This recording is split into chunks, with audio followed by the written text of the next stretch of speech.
Hello ವಿದ್ಯಾರ್ಥಿಗಳೇ, ಈ ಒಂದು ವಿಡಿಯೋದಲ್ಲಿ ನಾವು ನಿಮ್ಮ ಎಂ.ಕಾಮ್ ಫಸ್ಟ್ ಸೆಮಿಸ್ಟರ್ ಫೈನಾನ್ಷಿಯಲ್ ಮ್ಯಾನೇಜ್ಮೆಂಟ್ ಇದರಲ್ಲಿ ಬರುವಂಥ ಪ್ರಾಬ್ಲಮ್ ನಂಬರ್ 1 ಲಿವರೇಜ್ ಮೇಲೆ ಕೇಳುವಂಥ ಮೊದಲನೇ ಮೆಥಡ್ ಪ್ರಾಬ್ಲಮ್ನ ನಾನು ಸಾಲ್ವ್ ಮಾಡ್ತಾ ಇದ್ದೀನಿ. ಮೊದಲನೇ ಮೆಥಡ್ ಯಾವುದಂದರೆ ಕಂಬೈನ್ಡ್ ಲಿವರೇಜ್ ಅಥವಾ ಟೋಟಲ್ ಲಿವರೇಜ್ ಅಥವಾ ಡಿಗ್ರಿ ಆಫ್ ಕಂಬೈನ್ಡ್ ಲಿವರೇಜ್ ಅಂತ ಕರಿತೀವಿ. ಇವನ್ ಅದಕ್ಕೆ EPS ಕೂಡ ಕೊಟ್ಟಿರ್ತಾರೆ. ಆ ರೀತಿ ಇದ್ದಾಗ ಪ್ರಾಬ್ಲಮ್ನ ಯಾವ ರೀತಿ ಸಾಲ್ವ್ ಮಾಡಬೇಕು ಅನ್ನೋದ್ರ ಬಗ್ಗೆ ಡಿಸ್ಕಷನ್ ಮಾಡ್ತಾ ಇದ್ದೀನಿ. ಇದನ್ನು ಡಿವೈಡ್ ಆಗಿ ಪ್ರಾಬ್ಲಮ್ನ ಹೇಳ್ತಾ ಹೋಗಿ ಕೊನೆಯದಾಗಿ ಯಾವ ರೀತಿ ಪ್ರಶ್ನೆ ಬರುತ್ತೆ ಹಾಗೆ ಎಲ್ಲ ಅಪ್ಲೈ ಮಾಡುವ ರೂಲ್ಸ ಒಂದೊಂದೇ ಸಿಂಪಲ್ಲಾಗಿ ನೀವು ಕಲಿತ್ರೆ ನೆಕ್ಸ್ಟ್ ಅದನ್ನು ಕೂಡಿಸಿ ಒಂದೇ ಪ್ರಾಬ್ಲಮ್ನಲ್ಲಿ ಸಾಲ್ವ್ ಮಾಡ್ಬೋದು. ಆ ರೀತಿ ಪ್ರಾಬ್ಲಮ್ನ ಸಾಲ್ವ್ ಮಾಡೋದು ಹೇಗಿರುತ್ತೆ, ಲಿವರೇಜ್ ಪ್ರಾಬ್ಲಮ್ EPS ಪ್ರಾಬ್ಲಮ್ನ ನೋಡೋಣ. ಇದರಲ್ಲಿ ನಾನು ಏನು ಮಾಡ್ತಾ ಇದ್ದೀನಿ, ಕಂಬೈನ್ಡ್ ಲಿವರೇಜ್ ಪ್ರಾಬ್ಲಮ್ ಬಗ್ಗೆ ನಿಮಗೆ ಹೇಳ್ತಾ ಇದ್ದೀನಿ. ಕಂಬೈನ್ಡ್ ಲಿವರೇಜ್ನ ಯಾವ ರೀತಿ ಕಂಡುಹಿಡಬೇಕು ಅನ್ನೋದನ್ನು ನಾನು ಇಲ್ಲೊಂದು ಎಕ್ಸಾಂಪಲ್ ತೊಗೊಂಡಿದ್ದೀನಿ. Consider the following information for Washington limited. ಕ್ವಶನಲ್ಲಿ ಏನು ಕೊಟ್ಟಿದ್ದಾರೆ, selling price 200 rupees, variable cost 120 rupees, fixed cost 20 lakh, interest on debenture 12 lakh, preference share actually it is 8 lakh, tax rate is 40%, number of unit produced and sold 12 lakh, 1,20,000, calculate total leverage and percentage change in EPS if sales increased by 5%. ಕ್ವಶನಲ್ಲಿರೋದು total leverage ಕಂಡಿಡ್ರಿ ಅಂತ. ಯಾವಾಗಲೂ ಕ್ವಶನಲ್ಲಿ degree of leverage total leverage ಅಂತ ಬಂದರೆ ನೀವು combined leverage ಆನ್ಸರ್ನ ಕಂಡುಹಿಡಿಬೇಕು. Common ಆಗಿ ನೀವು BComನಲ್ಲಿ ಏನು ಮಾಡಿರ್ತಾರೆ, financial leverage into operating leverage ಮಾಡಿದರೆ ಕಂಬೈನ್ಡ್ ಲಿವರೇಜ್ ಬರುತ್ತೆ ಅಂತ ಕಂಡುಹಿಡಿದಿರ್ತಾರೆ. ಇಲ್ಲಿ ಹಾಕಿಬಿಡಿಸ್ಬಾರ್ದು, ಡೈರೆಕ್ಟಾಗಿ ಕಂಬೈನ್ಡ್ ಲಿವರೇಜ್ ಫಾರ್ಮುಲಾ ನಿಮಗೆ ಗೊತ್ತಿರಬೇಕು. ಏನು ಮಾಡ್ತೀವಿ, ಕಾಂಟ್ರಿಬ್ಯೂಷನ್ ತೊಗೊತೀವಿ. ಕಾಂಟ್ರಿಬ್ಯೂಷನ್ನ ಡಿವೈಡೆಡ್ ಬೈ ಏನು ಮಾಡ್ತೀವಿ, EAT ಅರ್ನಿಂಗ್ ಆಫ್ಟರ್ ಟ್ಯಾಕ್ಸ್. ಇವೆರಡನ್ನ ಡಿವೈಡೆಡ್ ಬೈ ಮಾಡಿದರೆ ಆನ್ಸರ್ ಬರುತ್ತೆ. ಮೊದಲಿಗೆ ನಾವು ಕಾಂಟ್ರಿಬ್ಯೂಷನ್ನ ಕಂಡುಹಿಡಿಯೋಣ. ಕ್ವಶನಲ್ಲಿ ಕಾಂಟ್ರಿಬ್ಯೂಷನ್ ಕೊಟ್ಟಿರೋದಿಲ್ಲ, ಅರ್ನಿಂಗ್ ಆಫ್ಟರ್ ಟ್ಯಾಕ್ಸ್ ಕೊಟ್ಟಿರೋದಿಲ್ಲ. ಇವೆರಡನ್ನ ಕಂಡುಹಿಡಿದ್ರೆ ಫಾರ್ಮುಲಾ ಸಾಲ್ವ್ ಮಾಡಿದ್ರೆ ಒಂದೇ ಆನ್ಸರ್, ಟೋಟಲ್ ಲಿವರೇಜ್ ಆನ್ಸರ್ ಬಂತು. ನೆಕ್ಸ್ಟು EPS ಕಂಡುಹಿಡಿಬೇಕು. EPS ಕಂಡುಹಿಡಿಯೋದು ಕೂಡ ಒಂದು ಮೆಥಡ್ ಇದೆ, ನಾನು ಈ ವಿಡಿಯೋದಲ್ಲಿ ಎಕ್ಸ್ಪ್ಲೇನ್ ಮಾಡ್ತೀನಿ. ಈಗ ನಾವೇನು ಸ್ಟಾರ್ಟ್ ಮಾಡೋಣ ಅಂದರೆ ಕಾಂಟ್ರಿಬ್ಯೂಷನ್ ಕಂಡುಹಿಡಿಯೋಣ. ಕಾಂಟ್ರಿಬ್ಯೂಷನ್ ಫಾರ್ಮುಲಾ ಏನಂದರೆ number of units sold into selling price minus variable cost. ಅಂದರೆ ಇಷ್ಟೇ, ಈ ನಂಬರ್ ಆಫ್ ಯೂನಿಟ್ಸು ಮತ್ತು ಸೆಲ್ಲಿಂಗ್ ಪ್ರೈಸ್ ಇಂಟು ಮಾಡಿದ್ರೆ ಏನು ಬರುತ್ತೆ, ಟೋಟಲ್ ಸೇಲ್ಸ್ ಬರುತ್ತೆ. ಸೇಲ್ಸ್ನಲ್ಲಿ ವೇರಿಯೇಬಲ್ ಕಾಸ್ಟ್ ಮೈನಸ್ ಮಾಡಿದರೆ ಬರೋದೇ ಕಾಂಟ್ರಿಬ್ಯೂಷನ್. ಇದನ್ನು ನೀವು ಚಾರ್ಟ್ ರೀತಿಯೂ ಪ್ರಿಪೇರ್ ಮಾಡ್ಬೋದು ಅಥವಾ ಈ ರೀತಿ ಫಾರ್ಮುಲಾದಲ್ಲೂ ಪ್ರಿಪೇರ್ ಮಾಡ್ಬೋದು. ಸೇಲ್ಸ್ ಮೈನಸ್ ವೇರಿಯೇಬಲ್ ಕಾಸ್ಟ್ ಅಂದರೆ ಏನು, ಕಾಂಟ್ರಿಬ್ಯೂಷನ್. ಸೇಲ್ಸ್ ಹೆಂಗೆ ಬರುತ್ತೆ, ಕ್ವಶನಲ್ಲಿ ಏನಿದೆ, number of units produced and sold. 1,20,000 units sale ಆಗಿದೆ. ಸೆಲ್ಲಿಂಗ್ ಪ್ರೈಸ್ ಫಸ್ಟ್ ಕೊಟ್ಟಿದ್ದಾರೆ, ಎಷ್ಟಿದೆ ಸೆಲ್ಲಿಂಗ್ ಪ್ರೈಸು, 200 rupees ಇದೆ. ಇವೆರಡನ್ನು ಮಲ್ಟಿಪಲ್ ಮಾಡಿದರೆ ಸೇಲ್ಸ್ ಬಂತು. ಇದರಲ್ಲಿ ಏನು ಮೈನಸ್ ಆಗಬೇಕು, ವೇರಿಯೇಬಲ್ ಕಾಸ್ಟ್ ಮೈನಸ್ ಆಗಬೇಕು. ವೇರಿಯೇಬಲ್ ಕಾಸ್ಟ್ ಮತ್ತು ಸೆಲ್ಲಿಂಗ್ ಈಗ ಇದನ್ನು ಫಾರ್ಮುಲಾದಲ್ಲಿ ನಾವು ಫಿಲ್ ಮಾಡ್ತಾ ಹೋಗೋಣ. ಮೊದಲಿಗೆ ನಂಬರ್ ಆಫ್ ಯೂನಿಟ್ಸ್ ಸೋಲ್ಡು 1,20,000 ಇದೆ ಕ್ವಶನಲ್ಲಿ, ಸೆಲ್ಲಿಂಗ್ ಪ್ರೈಸ್ 200 ಇದೆ, ಮೈನಸ್ ವೇರಿಯೇಬಲ್ ಕಾಸ್ಟ್ 120 ಇದೆ. ಸೆಲ್ಲಿಂಗ್ ಪ್ರೈಸ್ನಲ್ಲಿ ವೇರಿಯೇಬಲ್ ಕಾಸ್ಟ್ನ ಮೈನಸ್ ಮಾಡ್ಕೋತೀನಿ, 80 rupees ಬರುತ್ತೆ. 1,20,000 ಆ್ಯಸ್ ಇಟ್ ಈಸ್ ತೊಗೊತೀನಿ. ಎರಡನ್ನು ಮಲ್ಟಿಪಲ್ ಮಾಡಿದಾಗ 96 lakh ಆಯಿತು. ಬಂದ ಆನ್ಸರ್ ಏನಂದರೆ ಇದು ಕಾಂಟ್ರಿಬ್ಯೂಷನ್. ಈಗ EAT ಕಂಡಿಡಿಯೋಣ, ಅರ್ನಿಂಗ್ ಆಫ್ಟರ್ ಟ್ಯಾಕ್ಸ್. ಇದಕ್ಕೆ ಒಂದು ಚಾರ್ಟ್ ಪ್ರಿಪೇರ್ ಮಾಡೋಣ. Calculation of earning after tax ಅಂತ ಹೆಡ್ಡಿಂಗ್ ಹಾಕಿ 2 ಕಾಲಮ್ನ ಪ್ರಿಪೇರ್ ಮಾಡ್ಕೊಳ್ಳೋಣ, ಪರ್ಟಿಕ್ಯುಲರ್ ಮತ್ತು ರುಪೀಸ್ ಕಾಲಮ್ನ. ಫಸ್ಟ್ ಪರ್ಟಿಕ್ಯುಲರ್ನಲ್ಲಿ ಏನು ತೊಗೊಳ್ಳೋಣ, ಕಾಂಟ್ರಿಬ್ಯೂಷನ್. ಈಗ ತಾನೇ ಕಂಡುಹಿಡಿದಿದ್ವಿ, ಕಾಂಟ್ರಿಬ್ಯೂಷನ್ ಆನ್ಸರ್ ಎಷ್ಟು ಬಂದಿದೆ, 96 lakh. 96 lakhsನಲ್ಲಿ ನೆಕ್ಸ್ಟು ಇಂಟ್ರೆಸ್ಟ್ ಮೈನಸ್ ಮಾಡೋಣ.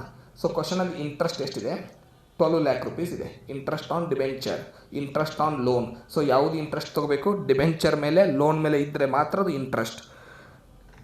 ಮೈನಸ್ ಮಾಡಿದಾಗ ಬ್ಯಾಲೆನ್ಸ್ ಎಷ್ಟು ಉಳಿತು, 84 lakh. ಇಂಟ್ರೆಸ್ಟ್ನ ಮೈನಸ್ ಮಾಡಿದ್ವಿ. ಈಗ ಫಿಕ್ಸ್ಡ್ ಕಾಸ್ಟ್ನ ಮೈನಸ್ ಮಾಡಬೇಕು. ಫಿಕ್ಸ್ಡ್ ಕಾಸ್ಟ್ ಎಷ್ಟಿದೆ ಅಂದರೆ ಕ್ವಶನಲ್ಲಿ 20 lakh rupees ಇದೆ. ಫಿಕ್ಸ್ಡ್ ಕಾಸ್ಟ್ 20 lakh ಇದೆ. 20 lakhನ ಮೈನಸ್ ಮಾಡೋಣ. 84 lakhನಲ್ಲಿ 20 lakh ನಾವು ಮೈನಸ್ ಮಾಡಿದಾಗ ಬ್ಯಾಲೆನ್ಸ್ ಬರೋದು 64 lakh. ನೆಕ್ಸ್ಟ್ ಈಗ ಡಿವಿಡೆಂಡ್ ಮೈನಸ್ ಮಾಡೋಣ. ಕ್ವಶನಲ್ಲಿ ಇರುವಂಥ ಡಿವಿಡೆಂಡ್ ಏನಿರುತ್ತೆ ಅಥವಾ ಪ್ರಿಫರೆನ್ಸ್ ಶೇರ್ ಏನಿರುತ್ತೆ ಅದು ಡೈರೆಕ್ಟ್ ಆನ್ಸರ್ ತೊಗೋಬಾರ್ದು. ಕ್ವಶನಲ್ಲಿ ಎಷ್ಟಿದೆ ಡಿವಿಡೆಂಡು ಅಥವಾ ಪ್ರಿಫರೆನ್ಸ್ ಶೇರ್ ನೋಡ್ಕೋಬೇಕು. 8 lakh ಇದೆ. ಟ್ಯಾಕ್ಸ್ ರೇಟ್ ಕೊಟ್ಟಿರ್ತಾರೆ, ಅದನ್ನು ನೋಡ್ಕೋಬೇಕು. 40% ಟ್ಯಾಕ್ಸ್ ರೇಟ್ ಇದೆ. ನಾವೇನು ಮಾಡಬೇಕು, ಫಸ್ಟು 1 rupeesನಲ್ಲಿ 40ನ ಮೈನಸ್ ಮಾಡಬೇಕು. 40% ಅಂದರೆ ಎಷ್ಟು, ಅದನ್ನು ಕನ್ವರ್ಟ್ ಮಾಡಿದಾಗ ಪರ್ಸೆಂಟೇಜ್ ಕ್ಯಾನ್ಸಲ್ ಮಾಡಿದಾಗ 0.40. 1 rupeesನಲ್ಲಿ ಅದನ್ನು ಮೈನಸ್ ಮಾಡಬೇಕು, ಅಂದರೆ ಟ್ಯಾಕ್ಸ್ನ ಮೈನಸ್ ಮಾಡಬೇಕು. 1 ಮೈನಸ್ ಟ್ಯಾಕ್ಸ್, ಫಾರ್ಮುಲಾ 0.6. ಈಗ ಏನು ಮಾಡ್ಕೋಬೇಕು, 8 lakh rupees ಕ್ವಶನಲ್ಲಿ ಕೊಟ್ಟಿರುವಂಥ ಪ್ರಿಫರೆನ್ಸ್ ಶೇರ್ ಅಮೌಂಟ್ ಆಗ್ಬೋದು ಅಥವಾ ಪ್ರಿಫರೆನ್ಸ್ ಶೇರ್ ಡಿವಿಡೆಂಡ್ ಅಮೌಂಟ್ ಆಗಬೇಕು. ಅದನ್ನು ಡೈರೆಕ್ಟಾಗಿ ತೊಗೊಲಾರ್ದೇ 8 lakh rupees ಡಿವೈಡೆಡ್ ಬೈ 0.6. 0.6 ಹೇಗೆ ಬಂತಂದರೆ 1 ಮೈನಸ್ 0.4 ಮಾಡಿದ್ದೀವಿ. ಸೊ ಈಗ 13,33,333 ಬಂತು. ಇದನ್ನು ನಾವು ಆನ್ಸರಲ್ಲಿ ಎಂಟ್ರಿ ಮಾಡೋಣ. ಮೈನಸ್ ಮಾಡಿದ ನಂತರ ಅರ್ನಿಂಗ್ ಆಫ್ಟರ್ ಟ್ಯಾಕ್ಸ್ ಸಿಕ್ತು 50,66,667. ನೆನಪಿರಲಿ, ಕಾಂಟ್ರಿಬ್ಯೂಷನಲ್ಲಿ ಇಂಟ್ರೆಸ್ಟ್, ಕ್ವಶನಲ್ಲಿ ಬಂದಿದ್ದರೆ ಇಂಟ್ರೆಸ್ಟ್ ಮತ್ತು ಫಿಕ್ಸ್ಡ್ ಕಾಸ್ಟ್ ಮತ್ತು ಡಿವಿಡೆಂಡ್ ಇವು ಮೂರನ್ನು ಮೈನಸ್ ಮಾಡಿದರೆ ಅರ್ನಿಂಗ್ ಆಫ್ಟರ್ ಟ್ಯಾಕ್ಸ್ ಆಗುತ್ತೆ.